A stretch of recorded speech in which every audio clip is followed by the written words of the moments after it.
The first time he told me she was coming for Christmas, he said it like a small, inevitable weather report.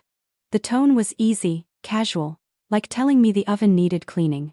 He was at the kitchen island with his phone open, scrolling through messages from colleagues and a thread with his brother. I looked up from the spatula I was using to flip pancakes and smiled, the kind of smile you practice so people think nothing hurts. He said her name, Anna, and added that she would be in town and might stop by for a drink so they could catch up like old friends. My mouth made the right small sound of agreement and I slid a plate across to him. He did not look up when he said it, which is the problem with how people reveal things they think will not matter. He does not look up because he does not imagine the woman he is saying this to will count the words as information. Men like that mistake silence for loyalty and convenience for love. 4 months before that morning, the little notes had started stacking like unpaid bills. Late meetings that were actually long dinners with clients who later turned out to be investors in deals I never knew existed. Excuses about extra hours when there were photos online of him at rooftop bars smiling with people whose names he never taught me. Small adjustments to our calendar until it no longer fit my life. The name Anna did not land like a simple weather report for me. It landed like a splinter under a nail. I could have asked then. I could have said, tell me everything or show me the messages and the receipts and the calendar invites. Instead, I made coffee. I always make coffee in the mornings when things feel brittle because making coffee is action and action is proof to yourself that you are still building something. On the surface, this was petty, an ex visiting at Christmas, a habitual line in a man's social life. But there was a pattern beneath his single sentence, a rhythm of omission that stretched back years. He had gotten used to my silence. He had learned it as a language. He had built around it. The rest of that week I watched him in a new way, the way you look at a painting after you discover the artist signed it. Everything rearranged itself by tiny degrees. I kept notes in my phone. Not for blackmail. Not for revenge. For clarity. Names, places, dates. Pictures when I could capture them. I started quietly checking accounts because the voice of doubt makes you practical. I found small transfers with vague memos, nights of expense reports that matched restaurant photos on his feed, little invoices for consultations that were really overnight hotels. None of this proved anything that would stand alone, but together they formed the shape of a life he had been managing without me. I also found how comfortable he'd become lying inside the same house. He would tell me the stock transfer had delayed, or the meeting ran late, and in the same breath he would ask me to smile when his mother called and asked about the baby photos. It is astonishing how much trust people assume you will continue to give them when they have practiced taking it for years. That night I did 2 things that changed everything. I sent Anna an email. Not confrontational. Not dramatic. Just a line that read, "Thank you for being in town. If you come by on Christmas Eve, please join us at 7. I copied him in. Then I called a friend who owed me a favor. Sarah had a background in journalism and a way of asking the exact questions people did not want to answer while making them believe it was their idea to talk. I told her I needed help documenting a story that might be painful but also important. I told her to keep it confidential and bring a camera if possible. Her answer was immediate. She said, "Bring me evidence and I will bring the light." I did not know yet what light would do to the things we had built in shadow, but I liked the image of an apartment glowing in plain sight. She asked one last question. "Do you want this to be private or public?" The answer surprised me because it was not about cruelty. I said public. Because sometimes the smallest private betrayals are made safe only by being measured in public facts. I fell asleep that night with the kettle still warm and the list of dates and receipts open on my phone like a small lit map. I told myself I was preparing for a conversation. I told myself I was doing due diligence. Truth is, I was building a room where I would not be asked to apologize for listening to what my life sounded like when he was away. Preparation felt like calm work. There is dignity in preparing. You pull a robe on, you check the locks, you arrange flowers even when the petals do not yet match the plan. For 2 weeks before Christmas, I moved like a person making practical plans rather than playing out a petty fantasy. Sarah came twice and sat at my kitchen table with a notebook and an unconcerned stare that always disarmed people. She told me that cameras do not age feelings, but they make choices verifiable. We set times to meet. We rehearsed how to ask questions, without sounding like a trap. We reached out to two people who appeared in the photos that made my throat tighten, men who had been his clients, and one woman who worked in accounting at his partner company. We asked gently and we listened. The answers became less gentle. One contractor forwarded messages showing he had paid for dinners and hotel rooms and had been reimbursed through expense accounts labeled as client entertainment. The accounting woman sent bank entries she had been uncomfortable with for months. She wrote, in an email that shook through me, that she had filed a report internally that no one had followed up on. Her short note became a long hinge that widened the space between what I had been told and what I now held. I bought a new dress for Christmas. Not for seduction. For presence. Presence is a small, fierce language. It tells people that you will be the measure of your own evening. I also met with a lawyer. I did not expect to go to court. I do not want my life litigated for drama. But the lawyer listened, without blinking, asked for dates, suggested safe language, and said something practical that mattered. She said gather everything that feels like proof and keep copies in a place your husband cannot access. She said do not post anything until you have your ducks in a row. She had a way of making the legal feel like scaffolding rather than a trap. On the last Thursday before Christmas I sent a second email. This one was short and precise. It read, "We will host a small family dinner on the 24th at 7. Please come." My husband saw the email notification and smiled in that light way men do when their self-image is unbothered. He asked aloud if I had told Anna yet who was coming and whether he should prepare something. I did not answer. I was cataloging his tone. It told me how sure he was that the world would continue to conform. A week later Sarah told me she had arranged for two things: a photographer who would be discreet and a mutual acquaintance of Anna who was a writer and owed Sarah a favor. If Anna ran the sort of show I feared, the assistant would be a witness who could remember details when memory becomes opportunistic. I also asked a friend who still worked at the bank to flag accounts for suspicious activity and to notify me if any transfers went through within a certain window. She grumbled but promised to help. None of this felt righteous. It felt necessary. The ethical part of me worried I might be using other people's time for drama.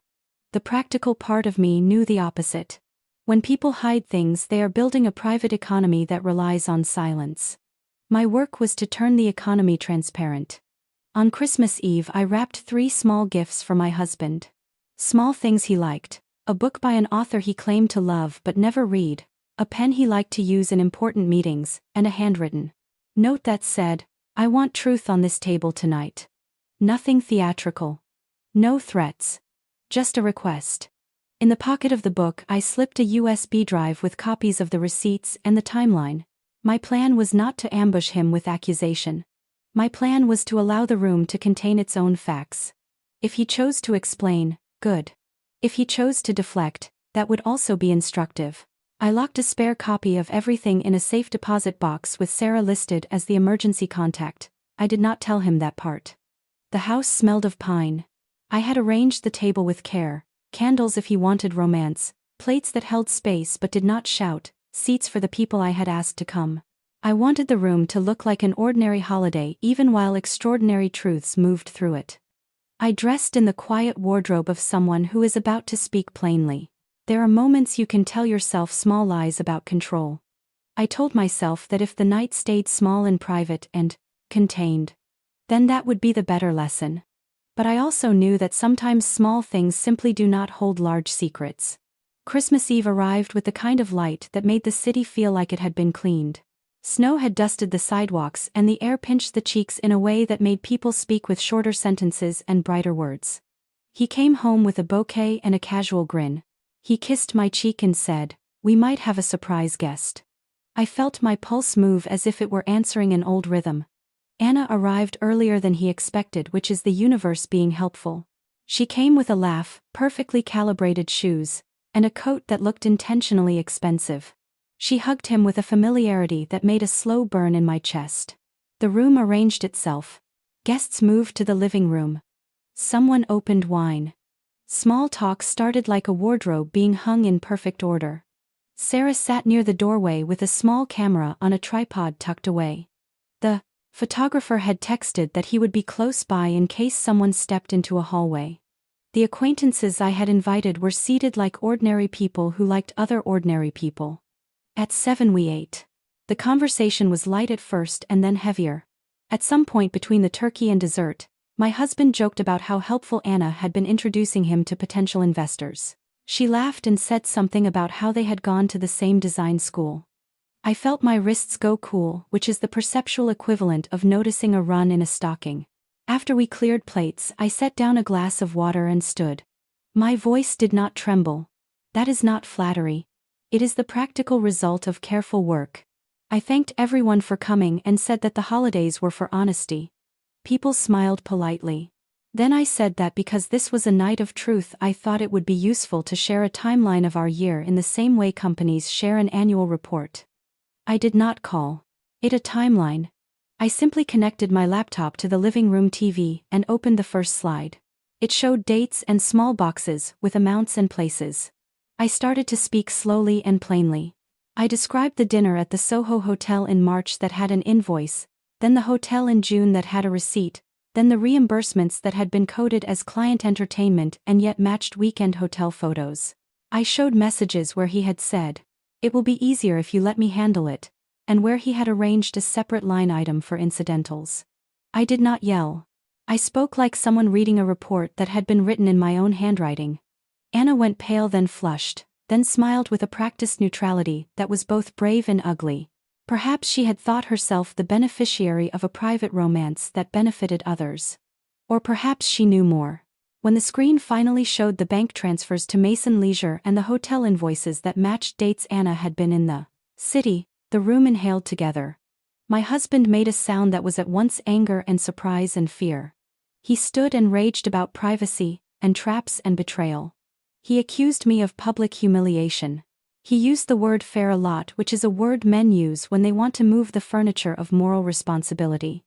I let him talk until he emptied his box of cleverness. Then I invited Anna to speak. She sat quietly for a long minute, and then, without theatrics, pulled out her phone.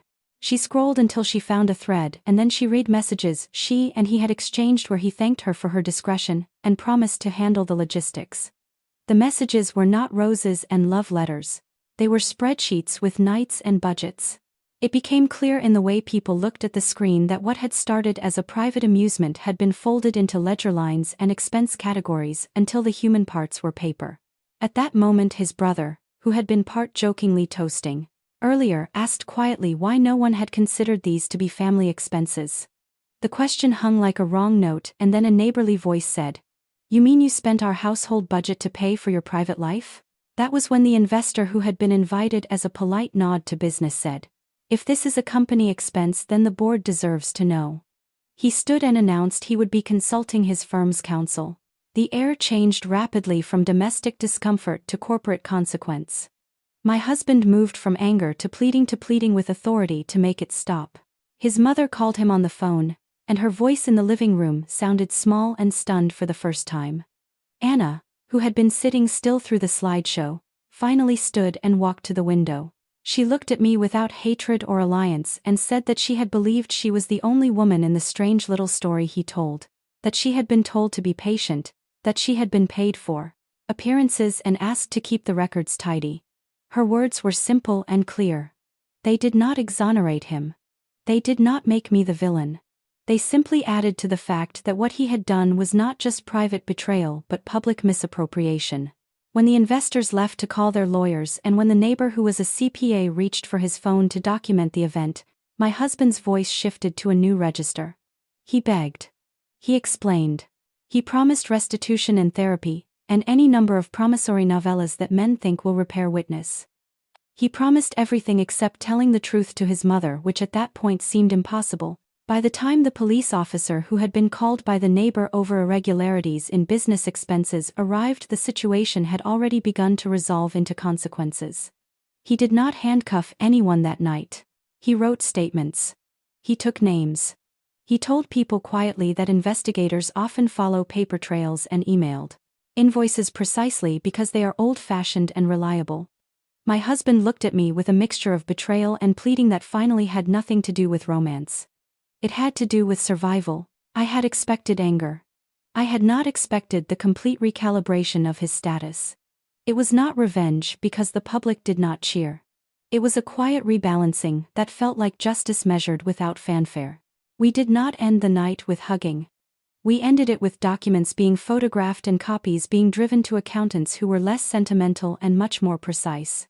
The weeks after that night were a particular kind of stillness, like thawing after frost when everything is wet and fragile but also honest. There were meetings with auditors and a call to the board and a lawyer who asked me to provide every file I had. I did. I felt no pleasure in seeing him lose favor. I felt something quieter and steadier, relief. It surprised me because I had expected exhilaration and, instead, found a still place where the roof felt secure because it was built with truth. My husband tried to call and text and visit, and in those first days he was all apologies. There is a taxonomy of apologies, and his belonged to the class that arrives with the smell of fear rather than remorse. He wanted me to write a letter asking for leniency. He wanted to control the narrative that would protect his reputation and minimize the financial consequences. He thought whatever he had been building would survive if only the scandal could be contained. He misjudged the scale of the breach. Once numbers were in hands that cared only for balance sheets, the small domestic stories no longer mattered. Accounting and law treat deception like frost. It is visible quickly, and once exposed, it scars accounts and reputations alike. The board suspended him. They appointed an interim director and asked for immediate audits. Investors asked for emergency meetings, and he faced allegations of misreporting his expenses. Anna posted a short statement the next week that did not indulge in drama. She said she had been misled, and that she regretted being part of something that impacted others.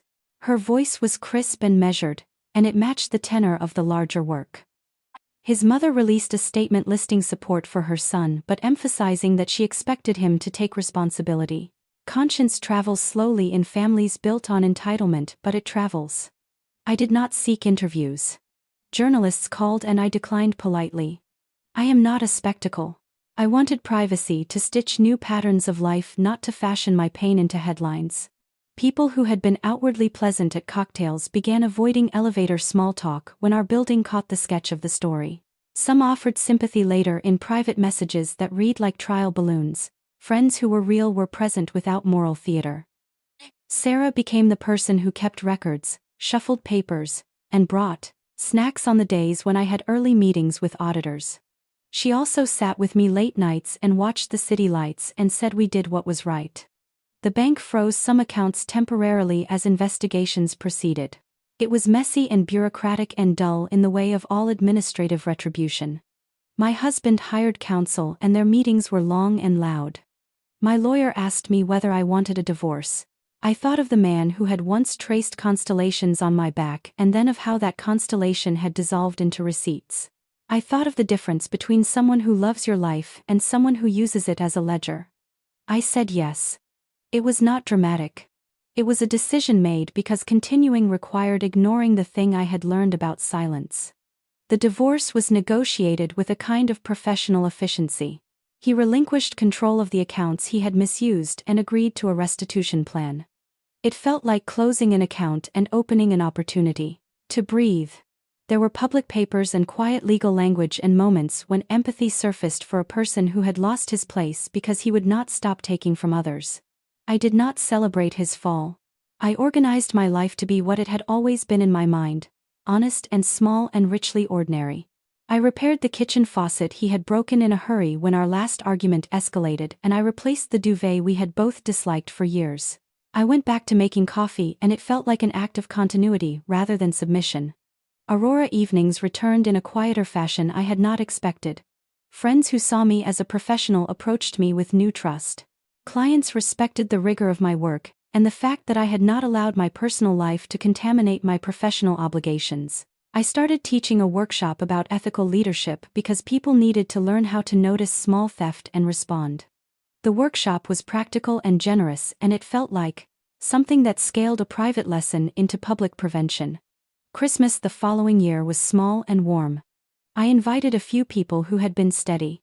We did not plan any melodramas. We lit candles and ate the turkey and told each other stories one at a time without competing for air. He did not call. That silence was not a wound anymore. It was a margin. It held space between the person I was then and the person I would be. If you wanted the moral to be revenge, it would be satisfying to say that the world had corrected itself with perfect timing. Real life does not conform to tidy endings. Instead, it offered me a quieter, truer resolution. The man who thought I would stay silent learned that silence can become a ledger that records small things until one day it submits them for audit. I learned that fairness is an ordinary process of naming what is owed and asking for it back cleanly.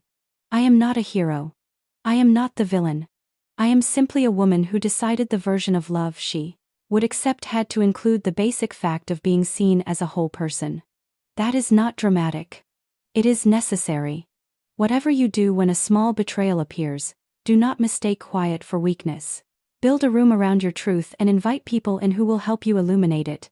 The light is useful because it makes the ledger readable. It allows you to choose what to keep and what to close.